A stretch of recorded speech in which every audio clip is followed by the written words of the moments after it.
Black Label ici, hein, vous le voyez, la série de ce qu'on appelle les rides du lion, elle est marquée. Donc là ici, on a le muscle procérus qui, avec le temps, s'est contracté, donc c'est raccourci et responsable de ces rides. Et également ici, on peut voir que les corrugateurs qui sont là sont également raccourcis avec le temps et sont aussi responsables de cette ride. Ce qu'on voit ici également, c'est des lignes frontales sur le muscle frontal qui est lié aussi au raccourcissement de ce muscle. Et on voit qu'ici, il y a une asymétrie, c'est-à-dire d'un côté, on est plus marqué levé vers le haut un petit peu, voilà, levé, voilà. On voit qu'ici c'est un petit peu plus marqué de ce côté-là que de l'autre. Donc il faut qu'on fasse attention à la répartition. Également, qu'est-ce qu'on voit ici? Ce qu'on appelle les rides de la patte doigt, c'est lié à un raccourcissement du muscle orbiculaire qui est juste ici, qui est un muscle qui nappe, qui est nappé sous la peau et qui relie la colonne orbitaire externe jusqu'ici, qui est responsable en fait finalement c'est les rides du sourire. Alors ça a son charme, mais bon. Parfois, on peut, c'est vrai, les atténuer. Le plus douloureux, c'est ça, c'est maintenant. D'accord. Bon, froncer fort, voilà. C'est le plus dur. Voilà. Alors, c'est difficile de parler en fronçant les sourcils. Voilà, encore froncer. Ouais, c'est bientôt fini. Ok, c'est bon. Vous pourrez... Voilà, vous pouvez vous relâcher.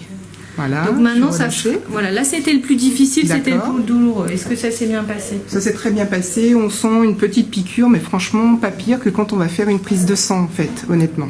Alors maintenant, on va faire le muscle frontal. Donc... Je continue à froncer? Non, c'est pas nécessaire. Voilà. D'accord. Là, c'était pas douloureux? Ah, non, pas du tout, en fait. Là, c'est pareil, juste... Par contre, c'est vrai qu'on sent comme un petit fourmillement, en fait. Là, en ce moment. Une petite fourmi, rien de bien méchant. Ouais, donc on utilise des bébés aiguilles qui sont toutes petites et qui font pas mal.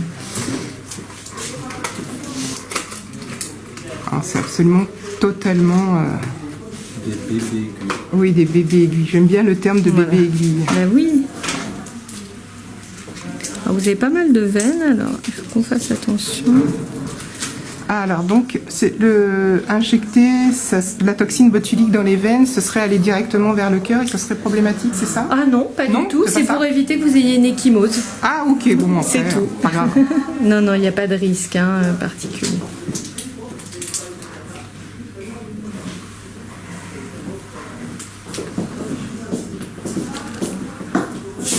Donc docteur, ce genre d'opération, ça peut être fait à partir de quand?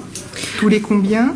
Alors, c'est à faire tous les 6 mois, parce que le produit reste que 6 mois. En fait, au départ... Alors, il faut savoir qu'au départ, quand on injecte, c'est pas comme l'acide hyaluronique, c'est-à-dire que la toxine botulique, ça n'agit pas tout de suite. Vous commencerez à avoir un effet dans 3 jours.